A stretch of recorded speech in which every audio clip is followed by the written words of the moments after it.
জন্য দিচ্ছি, গরু দিলেও আল্লাহর জন্য দিচ্ছি, ভেড়া দিলেও আল্লাহর জন্য দিচ্ছি, উট দিলেও আল্লাহর জন্য দিচ্ছি, তাহলে গরুতে আমাকে শরীকে ঢুকতে হবে এটা আমি করতে পারি।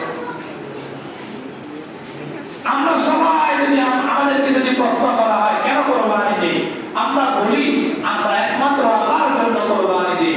কিন্তু যখন 3টার দিকে মাদ্রাসাওয়ালারা যদি চামড়ার জন্য আসে, তখন আমাদের অবস্থা তখন বোঝা যায় কোরবানিটাকে আমি কি আল্লাহর জন্য দিই নাকি গোশত খাওয়ার জন্য।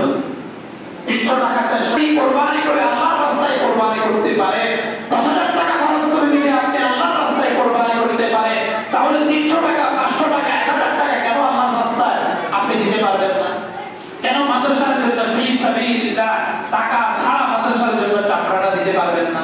আপনি মাদ্রাসাওয়ালা দিতে আসলে কথা কেন বলতে হবে আপনাকে যে আমাদেরকে কিছু টাকা দিয়ে আমরা অন্যান্য গরিবরা আছে দিতে হবে? মাদ্রাসার জন্য আপনি চামড়াটা দিয়ে দিবেন, আপনি 10,000 টাকার জন্য আল্লাহর রাস্তা আল্লাহর জন্য 10,000 টাকা দিয়ে কোরবানি করছেন, এর সাথে আরো 500 টাকা যোগ করেন, তাকে দিয়ে দেন, অসুবিধা নেই। তখন আমাদের বুঝে আসে কোরবানিটা আমরা কেন দিই, কোরবানিটা আমরা কেন দিই। আমরা মুখে উচ্চারণ করি একমাত্র আল্লাহর জন্য কোরবানি দিই, চামড়ার ক্ষেত্র আসলে তখন আমাদের বুঝে আসে 300 টাকার লোক পর্যন্ত আমরা সামলাতে পারি। একজন ব্যাপারী যদি আসি বলে যায় আপনার চামড়াটা আমি 500 টাকা দিব, মাদ্রাসাওয়ালাকে যে ওয়াদা দিয়েছি আমি সে ওয়াদা ভঙ্গ করে 500 টাকা বিক্রি করে দিই। একটা জিনিস আমাদেরকে মনে রাখতে হবে, কোরবানির পশুর কোন অংশ বিক্রি করা যায় না।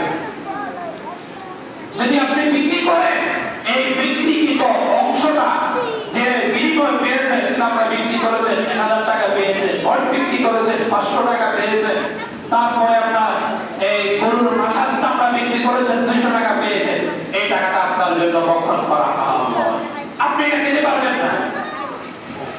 কোরবানির কোন অংশ বিক্রি করা জায়েজ নাই। যদি আপনি বিক্রি কোনো কারণে করতে হয় করে ফেলেছেন, এই অংশটা গরিব এতিম মিসকিনের হক, এটা অন্য কাউকে দিতে পারবে, এটা কাউকে দিতে পারবে না। আরেকটা জিনিস আমাদেরকে খেয়াল রাখতে হবে, ইনশাআল্লাহ যেহেতু আগামীকালকেও আমাদের আলোচনা হবে, ইনশাআল্লাহ আগামীকালকেও আলোচনা হবে। আমরা অনেক সময় দেখি কোরবানি যারা আমরা করি বাহির থেকে লোক নেই, কসাই নেই, 2-3 জন মানুষ নেই, এদের মাধ্যমে আমরা আমাদের পশুগুলোকে প্রসেসিং করার চেষ্টা করি। এই পশু থেকে তাদেরকে বিনিময় স্বরূপ হিসাবে কিছু দেওয়া, তার সাথে চুক্তি হইল আপনার গরু আমরা বানাই দেব 5,000 টাকা দিয়ে, আপনি তাকে 5,000 টাকায় দিতে হবে, তাকে 5,000 টাকায় দিবেন।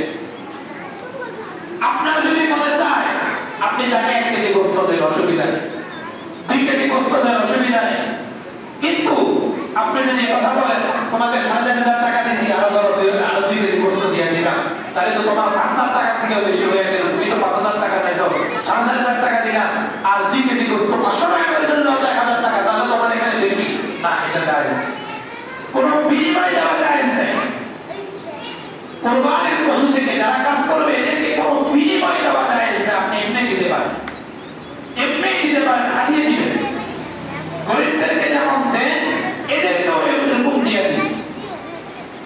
কোরবানির গোশত শুধুমাত্র যে গরিব প্রায় পাবে ব্যাপারটা কিন্তু এমন নয়। কোরবানির গোশত সবাই দিতে পারবে, সবাই দিতে পারবে, যে কোরবানি দেয় সেও দিতে পারবে, যে কোরবানি দেয় সেও দিতে পারবে।